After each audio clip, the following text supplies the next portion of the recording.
So the other day, my friend said to me, I've given up on trying to be somebody. It really stuck with me because this really speaks to what happens when you turn 25. 25 is like a quarter of your life. When your frontal lobe is fully developed, you just have a different perspective on life than you do in your early 20s. Let me explain. So, when you're in your early 20s, a lot of times you have this inflated sense of importance. At least personally, I had this inflated ego. I thought that like everyone was watching me, judging me, either like looking at me and waiting for me to fall and look stupid, or they all like wanted to be me. You know, you have followers on TikTok or Instagram, you think people are checking for you, think that people are looking at you, and like you think you matter. You really think that you matter. Maybe this is just me because I was a narcissistic Instagram person, but when you hit 25, you have this massive wake up call. You realize that like nobody fucking cares. Nobody is checking for you. Nobody is judging you in a good way or in a bad way. People are just not thinking about you at all.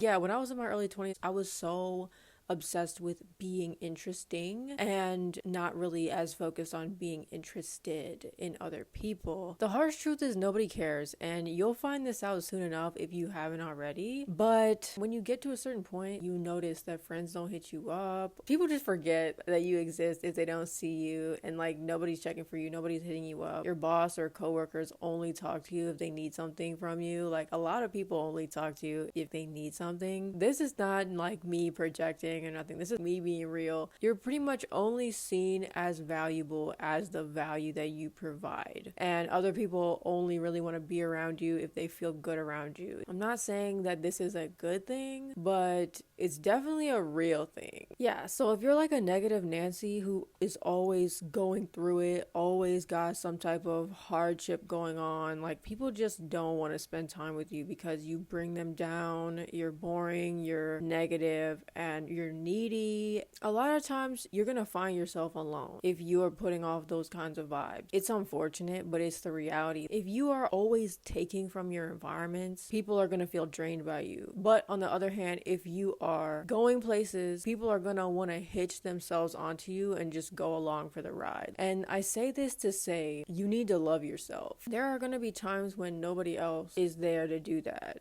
You are the only person who can do it. You can't rely on other people to love you because there's going to be times where you're going to be down and out by yourself, alone, socially isolated, or you're surrounded by people and you just can't feel the love because you have something going on within yourself. The only person you can really rely on to always be there for you is yourself. And I'm not saying this like a lone wolf mentality of never like connecting with others. I'm saying this from personal experience. Cultivating a healthy relationship with yourself is literally the game changer, and your life will drastically improve when you are able to show up for yourself and set boundaries and remove yourself from situations that do not serve you and put yourself intentionally, deliberately in situations that are going to nurture you and fill you and give you what you need. It's really important, like in general, because you're going to find yourself alone, it's important to strengthen your relationship with yourself. And if you need help doing this, I created a free workbook that you guys can download in the first link down below. Another thing, a lot of us feel this immense pressure in our 20s, like we're the cycle breakers, we're the ones who are supposed to do it all, do all the things, trying to work 3 jobs, pushing ourselves, staying up late, and it just feels like we need to ace everything on the first try. Like everyone's watching, society's watching, our parents are judging us, people are judging us, and a lot of people are trying to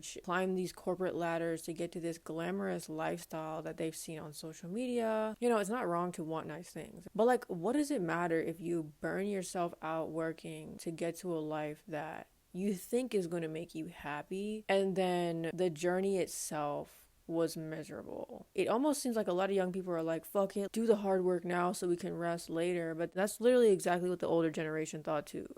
You don't want to get to the end result and feel empty because the whole time you were working so hard, you like lost yourself along the way. If you want a different result than older generations have had, at some point we have to do some different things. And I see a lot of young people in such a rush to become just like their parents, burned out, exhausted, emotionally unavailable, obsessed with themselves and their own grind, that they're not having connections with other human beings, and they're obsessed with money, they're obsessed with hustle, like the hustle culture. And it really just seems like they're in such a rush to grow up and struggle, because that's what adulthood means to them. That is the perception of being an adult that was conditioned into them in childhood by watching their parents. Simple pleasures matter more, right? You get to this point where you realize you need to stop trying to look a certain way to society or to your friends or to your family or random strangers on social media. When you hit 25, or at least for me, I really stopped giving a fuck about what other people thought, and I just started to embrace the things that I actually enjoyed. Listen, we never know how much time we have left. I'm finally living my passion rather than worrying about what other people are thinking of me. And what matters most after losing some loved ones already is that I die happy rather than dying miserable.